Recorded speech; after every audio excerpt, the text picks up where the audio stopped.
بسم اللہ الرحمن الرحیم۔ ہاروت اور ماروت کا قصہ۔ حضرت ادریس علیہ السلام کے زمانے میں انسان بہت بدعمل ہو گئے تھے۔ فرشتے بارگاہ الہی میں عرض کیا کہ اے مولا، انسان بہت خطاکار اور بدکار ہے اور یہ خلافت کے لائق نہیں، انہیں معزول کر دیا جائے یا کم از کم خلیفہ یہ رہے اور وزیر ہم، تاکہ ہم ان کے بگڑے کام سنبھال لیں۔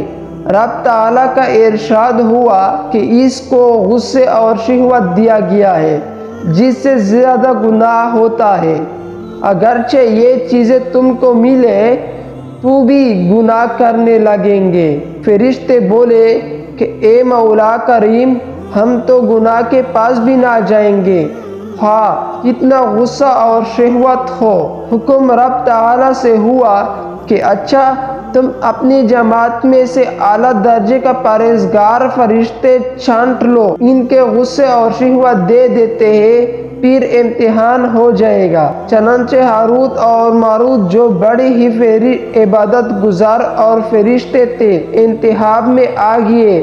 حق تعالیٰ نے ان کے یہ چیز یعنی غصہ اور شہوت دے کر شہر بابل میں اتار دیا اور فرمایا کہ تم قاضی بن کر لوگوں کو فیصلہ کیا کرو اور روزانہ اسم اعظم کے ذریعے شام کو آسمان پر آ جایا کرو۔ یہ دونوں ایک مہینے تک ایسا ہی آتے جاتے رہے۔ اتنے عرصے میں ان کے عدل و انصاف کا عام چرچا ہو گیا اور بہت مقدمے ان کے پاس آنے لگے۔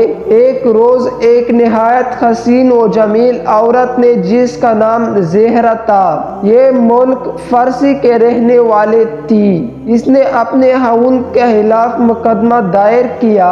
یہ دونوں اسے دیکھتے ہی عاشق زارہ ہو گئے اور اس سے برا کام کی خواہش کی اور اختلاف ہوتے ہوئے یہ نہیں ہو سکتا، میرا شوہر بہت غیرت مند ہے، اگر اسے خبر لگ گئی تو مجھے قتل کر دے گا، لہذا پہلے تو آپ میرے بت کو سجدہ کرو اور پھر میرا شوہر کا قتل کرو اور پھر میں تمہاری اور تم میرے۔ انہوں نے انکار کر دیا۔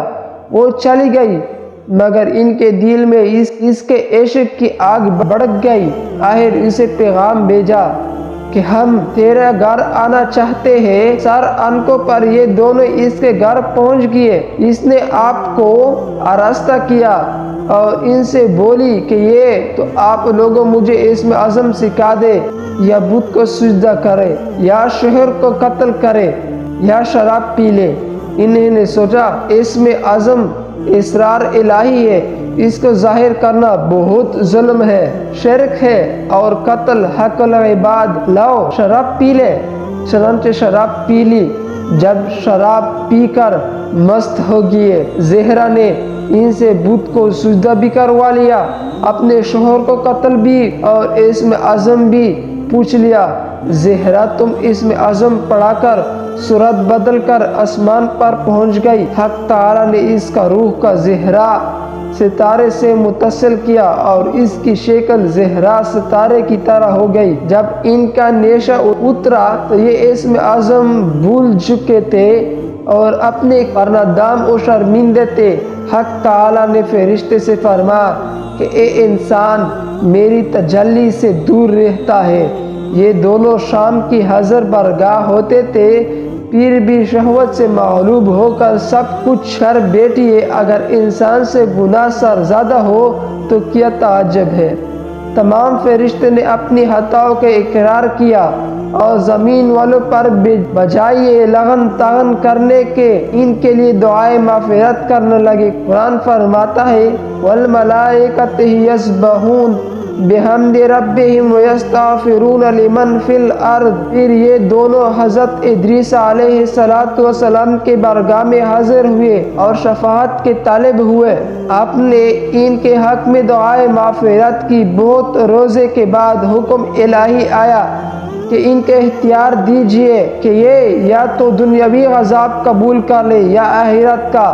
حضرت ادریس علیہ السلام انہیں حکم الہی کی پہنچایا، انہوں نے عرض کیا یا نبی اللہ، دنیا کے عذاب فانی اور آخرت کا عذاب ابداً تک باقی رہے گا، ہم کی دنیاوی عذاب منظور ہے۔ چنانچہ حق تعالی نے فرشتے کو حکم دیا کہ ان دونوں کو لوہے کی زنجیروں میں جکڑ کر بابل کی کنویں میں اوندا لٹکا دے۔